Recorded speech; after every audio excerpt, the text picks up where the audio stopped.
स्वागत है आपका इजी अध्ययन चैनल पर। आज हम प्रॉफिट लॉस का तीसरा पार्ट लेकर आए हैं और हम बहुत अच्छे से इसको करने की कोशिश करेंगे और देखेंगे सवाल किस तरीके से होते हैं अच्छे तरीके से। ठीक है, अगर आपको पसंद आए चैनल तो प्लीज़ लाइक सब्सक्राइब कीजिए। ठीक है, हम शुरू करते हैं क्वेश्चन को। किसी वस्तु को 160 रुपये में बेचने पर उसे 20% की हानि होती है। 160 रुपये एसपी है, 20% की हानि होती है।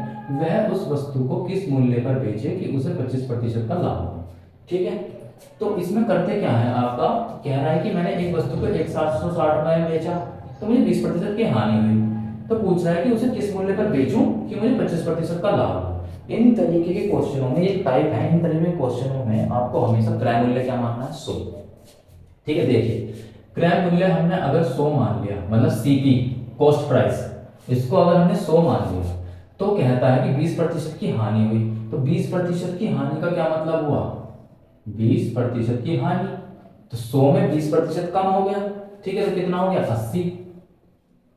ओके, तो ये आपके एसपी की वैल्यू हुई, जो सेलिंग प्राइस बन के आया। 100 में 20% हानि हो गई तो 80 आपके सेलिंग प्राइस हो गया, विक्रय मूल्य हो गया। ऐसे ही कहता है कि वह उस वस्तु किस मूल्य पर बेचे कि उसे 25% का लाभ हो। हम खुद क्रय मूल्य को 25% का लाभ कराते हैं, तो 25% के लाभ का मतलब 100 में 25% की वैल्यू बढ़ गई। ठीक है, तो कितना हो गया, 125। ठीक है, 80 से 125 हो गया आपका 25% इंक्रीज होने का मतलब। ठीक है, और ये जो 125 लिखा जाता है, मैं आपको बता दूं, बहुत से बच्चे इसमें कंफ्यूज रहते हैं, ये कैसे लिखा जाता है। यदि मैंने आपसे बोला 25% की वृद्धि हुई है और हमारा कॉस्ट प्राइस 100 है, तो ये 125 कैसे आता है। देखिए, आपको पता है कि अगर लाभ हो रहा है तो आपका जो सेलिंग प्राइस होगा वो कॉस्ट प्राइस प्लस लाभ होगा। ये बात आपको पता है, मैंने सीपी को 100 माना है। ठीक है, लाभ कितना हुआ है, 100 का 25%। ओके, तो ये 100 का 25% कितना हुआ, 100 प्लस 25% का मतलब बट्टे में 100, 100 से 100 कट गया 25, ये 125। तो ये लिखा जो जाता है ना 100 का 25%, बहुत से कहते हैं 100 का 25% तो 25 होता है, आपने 125 क्यों लिखा। 25 आपका 100 का 25% का जो 25 होगा ये 25 लाभ होगा। ये बात समझ लो, बहुत छोटी सी है लेकिन लोगों को प्रॉब्लम क्रिएट होती है इसमें। जो 25 होता है ये लाभ होता है। ठीक है, इसको आप सेलिंग प्राइस ना समझे, 125 होता है लाभ। जब आप 100 को जोड़ देते हैं उस लाभ से जो कि 25 था, तब होता है आपका सेलिंग प्राइस 125। ऐसे ही जब आप यहाँ 20% का वो कहते हैं तो 100 में से आपको पता है सेलिंग प्राइस जो है आपका कम होता है, क्या नाम है, हानि होने पर। तो आपका यहाँ देखिए ये कैसे आता है, समझिए इस चीज को अच्छे से। कॉस्ट प्राइस अगर आपका 100 है, मैंने 100 माना था, आपका 20% आपकी हानि है। ठीक है, 100 का 20% कितना हुआ, हानि। 100 का 20% हुआ, कितनी वैल्यू होती है 100 के 20% की, 20। अब आपको पता है कि हानि होने पर सेलिंग प्राइस की वैल्यू कम होती है, तो मैं सीपी में से जब हानि घटाऊंगा तभी तो सेलिंग प्राइस निकलेगा। सीपी से हानि, सेलिंग प्राइस की वैल्यू कम होती है जब हानि होता है। तो एसपी की वैल्यू आपको पता है, हानि की उसमें सीपी, हानि के केस में सीपी माइनस हानि होता है। एसपी की वैल्यू, सेलिंग प्राइस की वैल्यू यानी विक्रय मूल्य की वैल्यू, कॉस्ट प्राइस क्रय मूल्य से माइनस हानि होती है। क्रय मूल्य कितना, 100 माइनस 20 कितना हुआ, 80। आई बात समझ में। तो ये जो मैं कह रहा हूं ना 20% कम करके मैं 80 लिख देता हूं, तो ये ऐसे करके आता है। ठीक है, तो ये सब तब जाके एसपी आता है। ये SP1 हो गया और ये SP2 हो गया। तो ये बात अपने दिमाग में डाल लें कि ये मैं कैसे लिख देता हूं।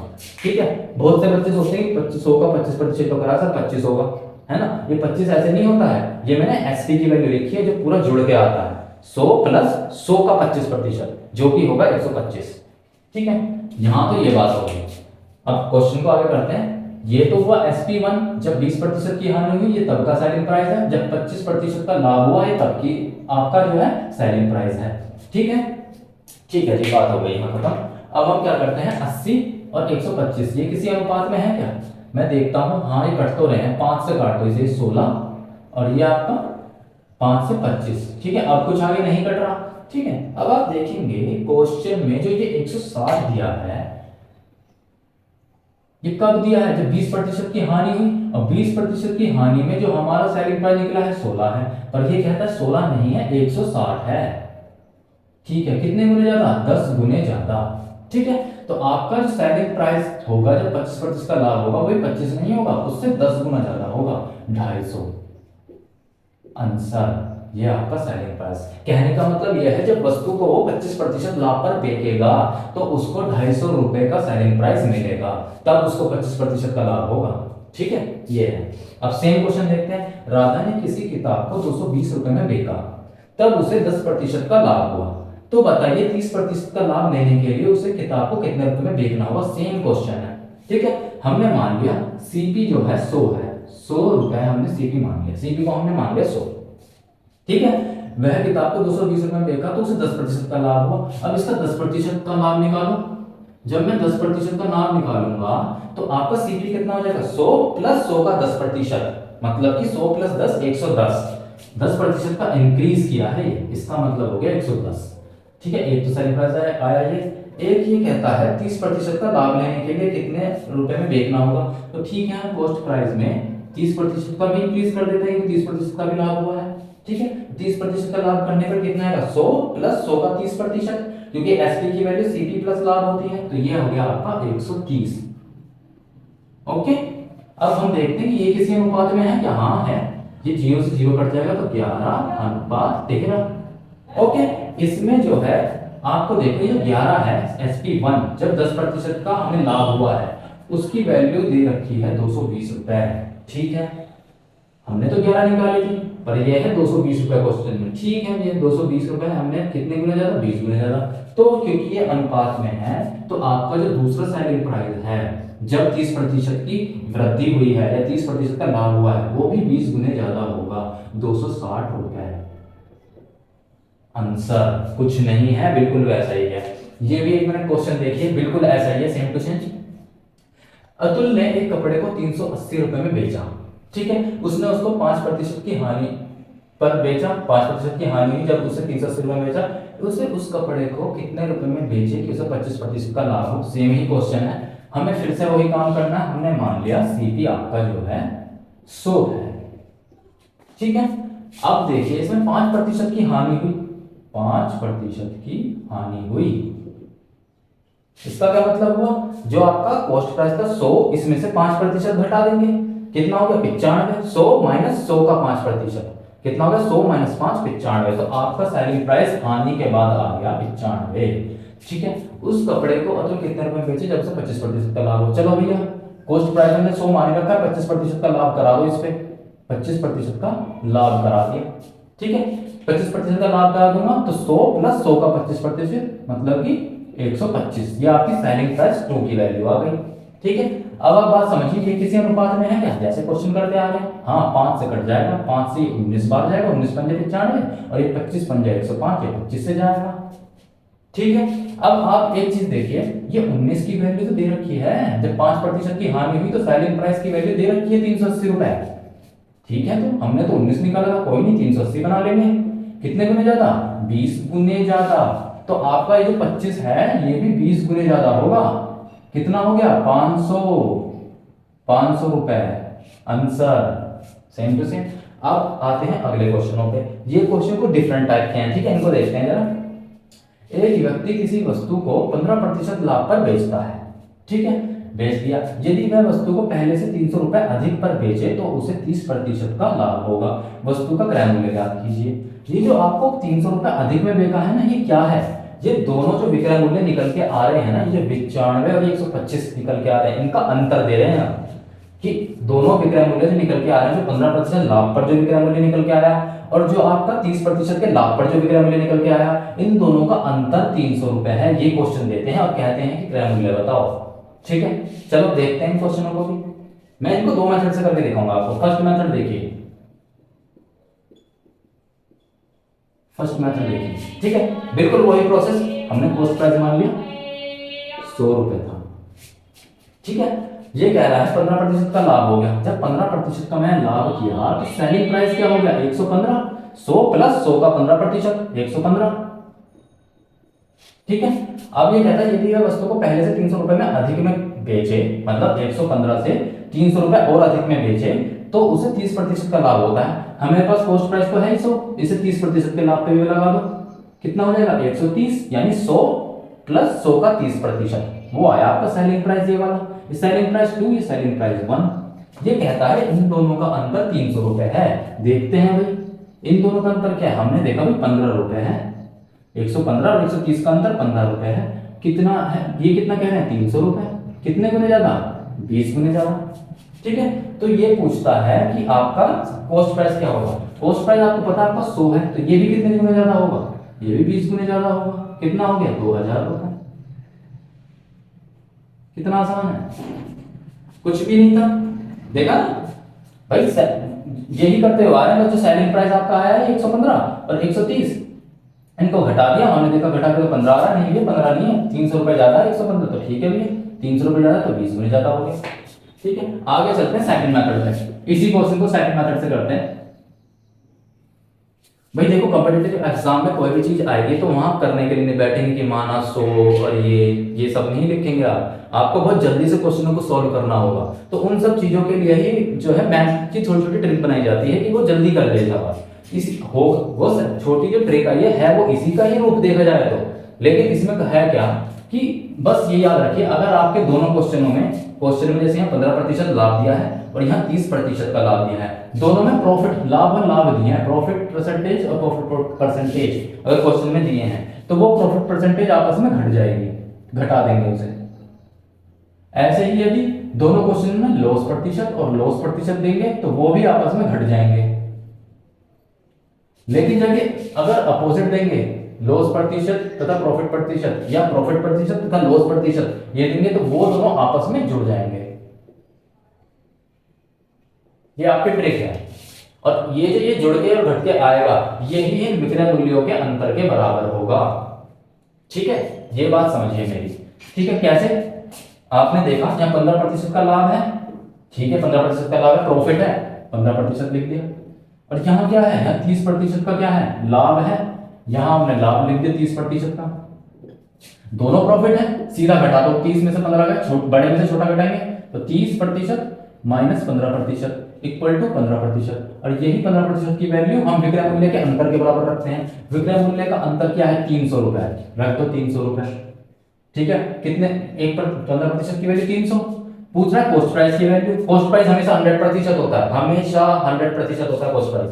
ठीक है, तो हमने पहले 1% की निकाली, कितनी 20 आ गई, 300 बट्टे 15 20, तो 100% मतलब कॉस्ट प्राइस की वैल्यू कितनी होगी 20 गुणा 100 2000।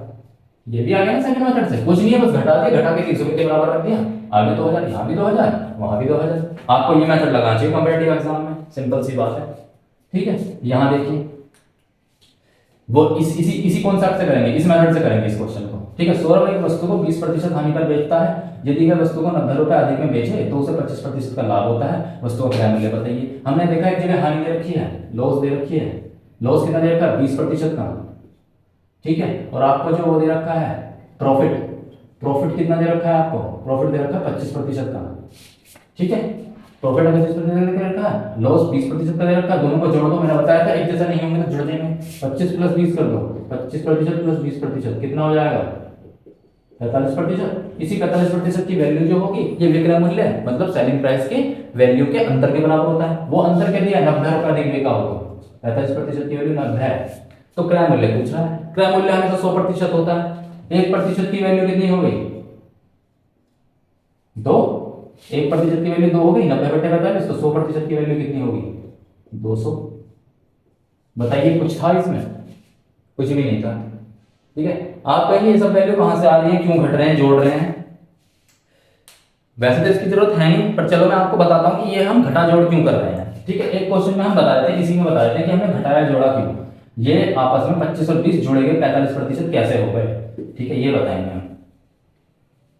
ठीक है, वैसे जरूरत नहीं थी इसकी क्वेश्चन कराना है, लेकिन मैं बहुत से बच्चे पूछ सकते हैं कि सर आप ऐसा क्यों कर रहे हो, जोड़ क्यों रहे हो, तो हम वो भी देख लेते हैं कि ये ऐसा क्यों हो रहा है। ठीक है, सब कुछ आपको बेसिक पता होना चाहिए। ऐसा नहीं है कि मैं इस तरीके से कर रहा हूं तो बेसिक नहीं पता होना चाहिए। सब चीज का बेसिक पता होना चाहिए, लाभ हानि का पूरा अच्छे से बेसिक पता होना चाहिए। ठीक है, अब देखते हैं हम। ठीक है, एक बात बताओ मुझे, मैंने जो है आपको पता है जब हानि होती है और जब लाभ होता है, दोनों चीज मैंने ले ली यहाँ पे। एक बार हानि ले ली, एक बार लाभ ले ली। आपको पता है जब हानि होती है तो आपका सेलिंग प्राइस की वैल्यू कम होती है कॉस्ट प्राइस से। आप कम में बेचोगे, अपनी खरीदी हुई चीज को कम में बेचोगे, तभी तो हानि होगी। ठीक है, तो आपको पता है सेलिंग प्राइस की वैल्यू कम होती है, तो यहाँ पे जो सेलिंग प्राइस की वैल्यू होगी वो आपको पता है सीपी माइनस हानि होगी। ठीक है, और यहाँ पे जो सेलिंग प्राइस की वैल्यू होगी, आपको पता है लाभ कब होता है, जब आप ज्यादा में बेचेंगे, तो सेलिंग प्राइस की वैल्यू कॉस्ट प्राइस से लाभ की स्थिति में ज्यादा होगी। सेलिंग प्राइस क्या होगी, कॉस्ट प्राइस प्लस लाभ। ठीक है, सेलिंग प्राइस की वैल्यू कॉस्ट प्राइस प्लस लाभ होगी। ठीक है, अब आप ये देखिए कि यहाँ पे मैंने मान लिया इस क्वेश्चन में 100 मानता हुआ आ रहा था। ठीक है, सेलिंग प्राइस की वैल्यू 100 मानता हुआ आ रहा था। अब सेलिंग प्राइस की वैल्यू 100 मानता हुआ था, अगर मैं 20% की इसमें वो कर दूं, इसमें जो है सेलिंग प्राइस में 20% की हानि कर दूं, तो माना मैंने कॉस्ट प्राइस 100 था, 20% की हानि कर दी मैंने, 100 का 20%, यही तो हम करते हैं सेलिंग प्राइस। 100 मैंने 100 का 20% घटा के सेलिंग प्राइस लाते हैं। ठीक है, और यहाँ पे भी अगर सेलिंग प्राइस में देखूं, कॉस्ट प्राइस 100 माना लाभ की स्थिति में, और यहाँ 25% का लाभ कर दूं, वो क्या होता है, 100 का 25% का लाभ होता है। जो मैं क्या करता हुआ आ रहा हूँ, 125 कैसे लिखा था मैंने, ये 125 कैसे लिखा था, यहाँ पे अगर लिखूंगा 25% लाभ का मतलब 125 कैसे लिखूंगा, 100 प्लस 100 का 25%, यही तो आया। अब हम करते क्या है, ये जो 90 दे रखी है वैल्यू, ये विक्रय मूल्यों का अंतर ही तो दे रखा है। ठीक है, लाभ की स्थिति में विक्रय मूल्य ज्यादा होता है, तो इसमें से इसको घटा देंगे, इस वैल्यू में से इसको घटा देंगे, क्योंकि हानि की स्थिति में सेलिंग प्राइस कम होता है। ठीक है, 100 गुणा 100 का 25% माइनस माइनस क्या, ये वाली वैल्यू। ठीक है, ये sp2 थी और ये sp1 थी, sp2 माइनस sp1 ही तो करा है। ये आपका कितना होगा, 100 माइनस 100 का 20%। ये मैं आपको बता रहा हूं कि जुड़ी क्यों है वैल्यू। ठीक है, ये वैल्यू जुड़ी क्यों लॉस प्राइस होने पे, ये चीज बता रहा हूं मैं। अब आप देखेंगे कि जब मैं यहाँ 100 लिखूंगा, 100 गुणा 100 का 25% माइनस 100 प्लस माइनस, ये ब्रैकेट में है तो ये माइनस का, ये माइनस का प्लस हो जाएगा, 100 का 20%। ठीक है, अब आप खुद देख लीजिए, 100 से 100 कैंसिल। ठीक है, 100 25 और ये प्लस 100 कॉमन ले लिया इसमें, ये प्लस लग रहा है ना यहाँ पे, तो ये क्या हो जाएगा, 25% प्लस 20% हो गया भाई कम। इसी की वैल्यू तो 90 दे रखी है भाई, जो सेलिंग प्राइस का अंतर ही तो इसी तो 90 दे रखी है। अब ये 100% ये परसेंटेज की वैल्यू है। ठीक है, परसेंटेज का मतलब आपको पता है बट्टे में 100 होता है। ठीक है, 100% की वैल्यू क्या होगी, 25 प्लस 20, ऐसे प्रतिशत लिखोगे बाहर तो ये बट्टे में 100 आ जाएगा, 1/100, 100 से 100 कैंसिल, यही तो 45 की वैल्यू दे दी आपको 90 है, ऐसे आता है। इसी चीज को छोटा करके आदमी ऐसे बोल देता है कि अगर आपके प्रॉफिट होंगे या लॉस होंगे तो घटा देना, और अगर प्रॉफिट लॉस अलग अलग होंगे जोड़ देना। ये अलग अलग थे, जुड़ गए। ऐसे अगर आप खुद से देखना करके अगर लाभ लाभ होते तो आपके घट जाते, 25 और 20 5 रह जाते। ठीक है, ये सब होता है, ये ऐसे 45 आए, ऐसे जुड़ा है, इस तरीके से जुड़ता है। ठीक है, तो अगर बेसिक पता हो तो कोई दिक्कत वाली बात नहीं है, बस हमें क्वेश्चन जल्दी से करने आने चाहिए कॉम्पिटिटिव एग्जामों में। ठीक है, चलिए तो मैं चलता हूँ। अगर मेरा वीडियो आपको अच्छा लगा तो प्लीज़ लाइक सब्सक्राइब और इसको शेयर कीजिए, बहुत प्यार दीजिए। बहुत बहुत धन्यवाद आपका।